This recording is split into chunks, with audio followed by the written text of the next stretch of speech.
ശ്രദ്ധിക്കുക, ഇതൊരു professional video അല്ല. ബഹുമാനപ്പെട്ട ലൂയിസ് അച്ഛന്റെ ജീവിതത്തിലെ പ്രധാന നിമിഷങ്ങളെ കോർത്തിണക്കാനുള്ള ഒരു എളിയ ശ്രമം മാത്രമാണിത്. ആർട്ടിഫിഷ്യൽ ഇന്റലിജൻസ് സാങ്കേതികവിദ്യ ഉപയോഗിച്ച് നിർമ്മിച്ചതുകൊണ്ട് തന്നെ ഇതിലെ വ്യക്തികളുടെ രൂപം, സ്ഥലങ്ങൾ, വസ്ത്രധാരണം എന്നിവയിൽ യാഥാർത്ഥ്യവുമായ വ്യത്യാസങ്ങളുണ്ടാകാം. ഇതിൽ വന്നേക്കാവുന്ന പിശകുകളും വസ്തുതാപരമായ തെറ്റുകളും ദയവായി ക്ഷമിക്കുക.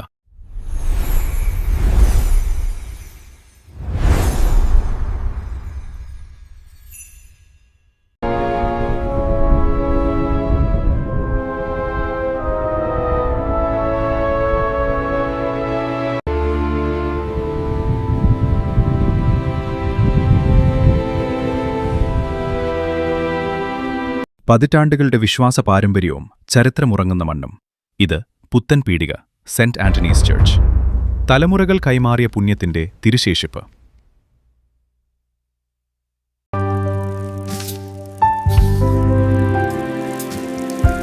പുത്തൻ പീടികയുടെ തിരക്കുകളിൽ നിന്ന് നമുക്ക് നീങ്ങാം.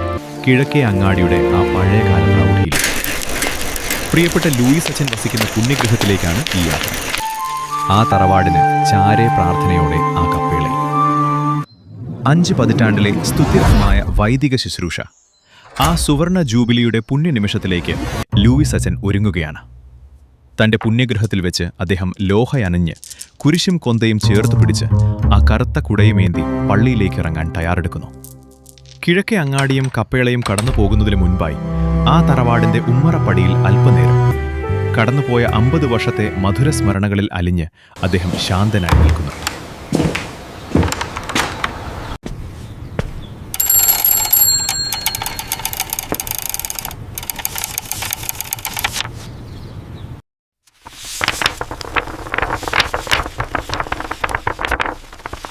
അരിമ്പൂർ മൂക്കൻ വറീദ് മാസ്റ്ററുടെയും അമ്മാടം പല്ലിശ്ശേരി റോസ് പഴയ ഏടുകളിലേക്ക് ഒരു മടക്കയാത്ര. വർഷങ്ങൾ ഓരോന്നായി കുരിഞ്ഞു വീഴുന്നു. ചരിത്രം വഴിമാറുന്നു. ഇതാ ആ സുദിനം കയ്യെത്തും ദൂരത്ത്. 1945 ഒക്ടോബർ 18. ലോകത്തിന് വെളിച്ചമായി ആ പുണ്യജന്മം സംഭവിക്കുന്നു. Father Louis. അരിമ്പൂർ മൂക്കൻ വറീദ് മാസ്റ്ററുടെയും അമ്മാടം പല്ലിശ്ശേരി റോസയുടെയും 8 മക്കളിൽ 4ാമനായി ലൂയിസ് ജനിച്ചു. ലൂയിസേ, ഇതാ ചേച്ചിയെ നോക്കി കൈകളിങ്ങനെ കൂപ്പിപ്പിടിച്ചേ, എന്നിട്ട് പറഞ്ഞേ, ഈശോ മിശിഹായ്ക്ക് സ്തുതിയായിരിക്കട്ടെ. പുത്തൻ പീടികയിലെ ആത്മീയത നിറഞ്ഞ ഭവനത്തിൽ നിന്നും പ്രാർത്ഥനയുടെ കരുത്തുമായാണ് ലൂയിസ് വളർന്നത്. അൽത്താര ബാലന്മാരുടെ സംഘടനയിൽ സജീവമായിരുന്ന അദ്ദേഹം ബലിപീഠത്തിലെ ശുശ്രൂഷകൾക്കായി ഏറെ താൽപര്യത്തോടെ പള്ളിയിലേക്ക് ഓടിയെത്തുമായിരുന്നു. ആ കുഞ്ഞു പാദങ്ങൾ പള്ളിമുറ്റത്തേക്ക് ഓടിക്കയറിയത് വെറുമൊരു ശീലമായിരുന്നില്ല. ദൈവവിളിയുള്ള ബാലന്മാരെ തേടി ഐറിഷ് മിഷണറി ഫാദർ ജോസഫ് ഷീഹി എത്തിയെങ്കിലും പ്രായം കുറവായതിനാൽ അന്ന് ലൂയിസിനെ തിരഞ്ഞെടുത്തില്ല. How old are you, son? 9. You'll need to wait 2 years. Father Joseph Sheehy വന്നതിന് 2 വർഷങ്ങൾക്ക് ശേഷം കൽക്കത്തയിൽ നിന്നും ഫാദർ മാത്യു ബറോയ് എത്തുകയും ലൂയിസിനെ തിരഞ്ഞെടുക്കുകയും ചെയ്തു. Now you are ready. കേരളത്തിന്റെ വിവിധ കോണുകളിൽ നിന്നും തിരഞ്ഞെടുക്കപ്പെട്ട വിദ്യാർത്ഥികൾ എറണാകുളം റെയിൽവേ സ്റ്റേഷനിൽ ഒത്തുചേർന്നു. അവരിൽ ഭൂരിഭാഗം പേർക്കും അത് ആദ്യത്തെ തീവണ്ടി യാത്രയായിരുന്നു. കൽക്കത്തയിലേക്കുള്ള ആ ദീർഘയാത്ര ലൂയിസിന്റെ ജീവിതത്തിലെ പുതിയൊരു അധ്യായത്തിന് തുടക്കമിട്ടു. എറണാകുളത്ത് നിന്ന് കൊൽക്കത്തയിലേക്കുള്ള ദീർഘയാത്ര. തിരക്കേറിയ ആ ട്രെയിൻ കമ്പാർട്ട്മെന്റിലിരിക്കാൻ ഒരിടം പോലും കിട്ടാതെ ലൂയിസും കൂട്ടുകാരും തിങ്ങി നിറഞ്ഞു നിന്നു. എങ്കിലും ആ ലക്ഷ്യത്തിലേക്കുള്ള യാത്രയിൽ അവരുടെ ഉള്ളിൽ ആവേശമായിരുന്നു. അച്ഛാ, സീറ്റ് ഒന്നും കിട്ടുന്നില്ല. Yes, it is very busy, children. We have to manage.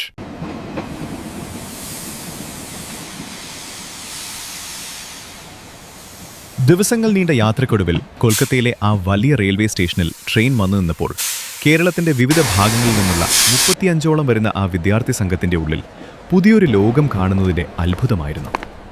വൈദികന് പിന്നാലെ ആ തിരക്കേറിയ പ്ലാറ്റ്ഫോമിലൂടെയുള്ള അവരുടെ ഓരോ ചുവടുവെപ്പും വെറുമൊരു നടത്തമായിരുന്നില്ല. Finally, we are closer to the church and seminary. We will first pray in church, then go to seminary.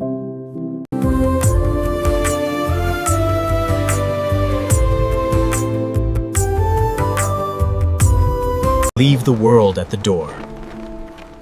We enter now, not as boys, but as servants of the Most High.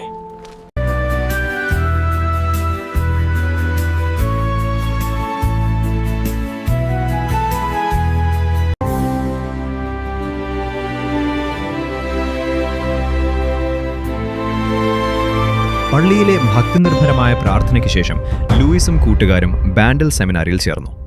അവിടെ 6, 7, 8 ക്ലാസുകളിലായി തങ്ങളുടെ പഠനവും സന്യസ്ത പരിശീലനവും അവർ ഔദ്യോഗികമായി ആരംഭിച്ചു.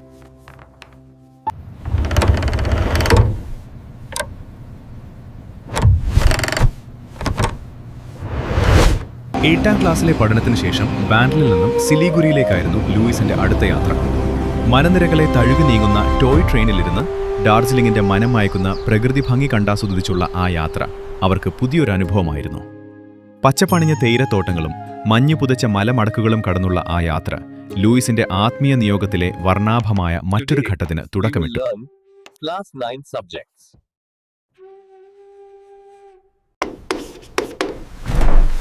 സിലിഗുരിയിലെ പുതിയ അധ്യയന വർഷം Luis 9ാം ക്ലാസ്സിലേക്ക് പ്രവേശിച്ചു.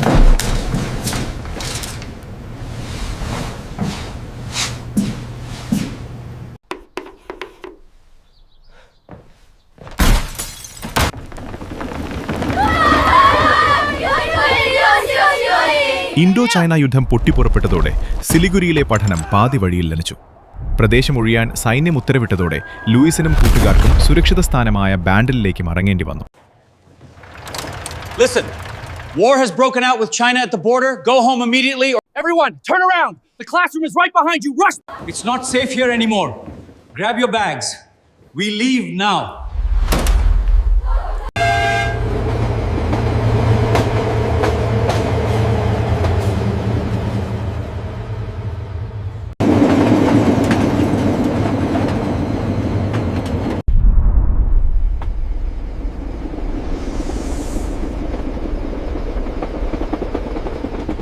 യുദ്ധം സൃഷ്ടിച്ച അനിശ്ചിതത്വങ്ങൾക്കിടയിലും ബാൻഡലിൽ തിരിച്ചെത്തിയ ലൂയിസ് തന്റെ വിദ്യാഭ്യാസം തുടർന്നു. അവിടെ വെച്ചാണ് 9, 10, 11 ക്ലാസുകൾ വിജയകരമായി പൂർത്തിയാക്കിയത്. 11ാം ക്ലാസ് വിജയകരമായി പൂർത്തിയാക്കിയ ശേഷം സന്യസ്ത ജീവിതത്തിലേക്കുള്ള ഏറ്റവും പ്രധാനപ്പെട്ട ചുവടുവെപ്പായ നോവിഷ്യേറ്റ് പരിശീലനത്തിനായി ലൂയിസ് ഷില്ലോങ്ങിലെത്തി. ഒരു സന്യാസിയാകുന്നതിനു മുൻപുള്ള ഏറ്റവും തീവ്രമായ ആത്മീയ പരിശീലന കാലഘട്ടമാണ് നോവിഷ്യേറ്റ്. പഠനകാര്യങ്ങളിൽ ലൂയിസ് പുലർത്തിയ മികച്ച പ്രാവീണ്യം തിരിച്ചറിഞ്ഞ സഭാ നേതൃത്വം ഉന്നത വിദ്യാഭ്യാസത്തിനായി അദ്ദേഹത്തെ തമിഴ്നാട്ടിലെ തിരുപ്പത്തൂരിലേക്ക് അയച്ചു. അവിടെയുള്ള സേക്രഡ് ഹാർട്ട് കോളേജിൽ BSc മാത്തമാറ്റിക്സ് ബിരുദ പഠനത്തിനായി ചേർന്ന അദ്ദേഹം ആത്മീയതയോടൊപ്പം തന്നെ അറിവിന്റെ ലോകത്തും തന്റെ മികവ് തെളിയിച്ചു.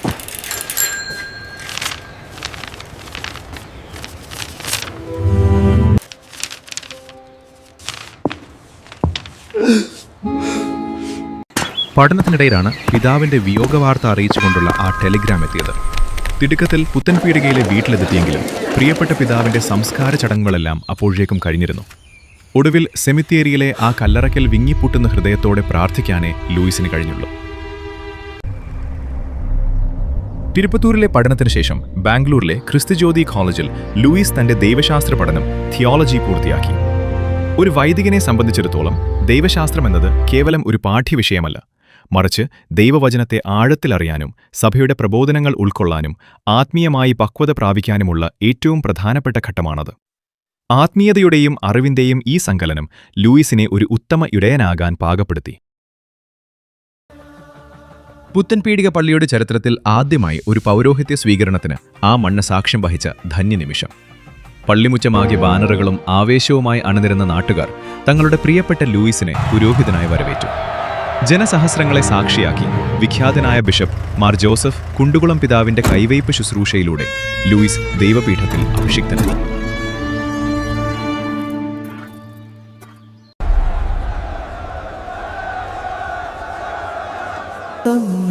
ആ പൗരോഹിത്യ സ്വീകരണത്തിന്റെ ധന്യ നിമിഷത്തിൽ അവരെ ഒത്തുചേർന്നവർക്കെല്ലാം വലിയ സന്തോഷവും അഭിമാനവുമായിരുന്നു. ഭൂമിയിൽ ഈ സന്തോഷം നിറയുമ്പോൾ സ്വർഗത്തിലിരുന്നു വറീദ് മാസ്റ്റർ തന്റെ പ്രിയപുത്രന്റെ മേൽ അനുഗ്രഹങ്ങൾ വർഷിക്കുന്നുണ്ടായിരുന്നു.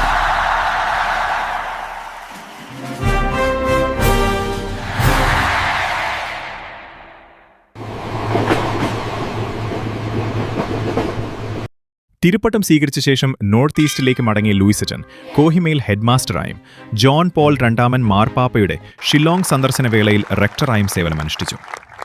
My dear brothers and sisters in Christ. Computer വിദ്യാഭ്യാസം ഇന്ത്യയിൽ വിപ്ലവകരമായി തുടങ്ങിയ കാലത്ത് Saint Antony's College computer centre ഡയറക്ടറായി അദ്ദേഹം ആധുനിക വിദ്യാഭ്യാസത്തിന് തുടക്കമിട്ടു. പുതുസാങ്കേതിക വിദ്യകളെ നെഞ്ചോട് ചേർത്ത് ആവേശത്തോടെ പ്രവർത്തിച്ചിരുന്ന ലൂയിസ് അച്ഛൻ്റെ അസാമാന്യമായ മാനേജ്മെന്റ് പാഠവം തിരിച്ചറിഞ്ഞാണ് 2000-ൽ അദ്ദേഹത്തെ തേസ്പൂർ ബിഷപ്പിന്റെ പ്രൈവറ്റ് സെക്രട്ടറിയായി നിയമിച്ചത്.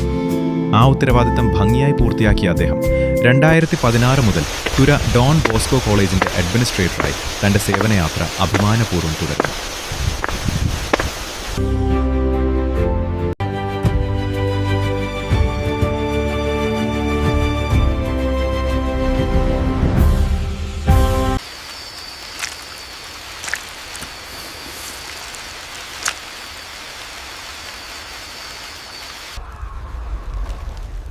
Don't look back. Keep moving. അറിവിന്റെ വെളിച്ചമോ അടിസ്ഥാന സൗകര്യങ്ങളോ ഇല്ലാത്ത ദുർഘടമായ സാഹചര്യങ്ങളിൽ കഴിഞ്ഞിരുന്ന ഒരു ജനതയുടെ ഇടയിലേക്കാണ് ലൂയിസ് അച്ഛനെ പോലെയുള്ള മിഷണറിമാരെത്തിയത്. പിന്നോക്കം നിൽക്കുന്ന ആ സഹോദരങ്ങളുടെ കൈപിടിച്ച് അവരെ ജീവിതത്തിന്റെ പ്രകാശത്തിലേക്ക് ഉയർത്താൻ ഈ മിഷണറിമാർ തങ്ങളുടെ ജീവിതം തന്നെ സമർപ്പിച്ചു. പ്രളയവും വർഗീയ കലാപങ്ങളും കൊടുങ്കാറ്റും തീവ്രവാദ ആക്രമണങ്ങളും ആ പാതയിൽ വലിയ പ്രതിബന്ധങ്ങൾ തീർത്തു. ഒപ്പമുണ്ടായിരുന്ന സഹവൈദികർ അക്രമങ്ങളിൽ കൊല്ലപ്പെട്ടപ്പോഴും തളരാത്ത മനസ്സുമായി അവർ സ്നേഹത്തിന്റെയും അറിവിന്റെയും വിത്തുപാകി. കാലം കടന്നുപോയപ്പോൾ അവരുടെ ആ നിശ്ചയദാർഢ്യം ആ മണ്ണിന്റെ മുഖഛായ മാറ്റിമറിച്ചു. പള്ളികളും വിദ്യാലയങ്ങളും ഉയരുകയും സാക്ഷരതയും വ്യവസായങ്ങളും നഗരവികസനവും അവിടെ തഴച്ചു വളരുകയും ചെയ്തു. രക്തസാക്ഷികളുടെ ചുടുനിനം വീണു കുതിർന്ന മണ്ണിൽ സഭയാകുന്ന തരു അവിടെ തഴച്ചു വളർന്നു. ഈ നിസ്വാർത്ഥമായ സേവനം ചെയ്ത ഓരോ മിഷണറിമാരോടും ഞങ്ങളും ആത്മാർത്ഥമായ ഭാഷയിൽ നന്ദി പറയുന്നു.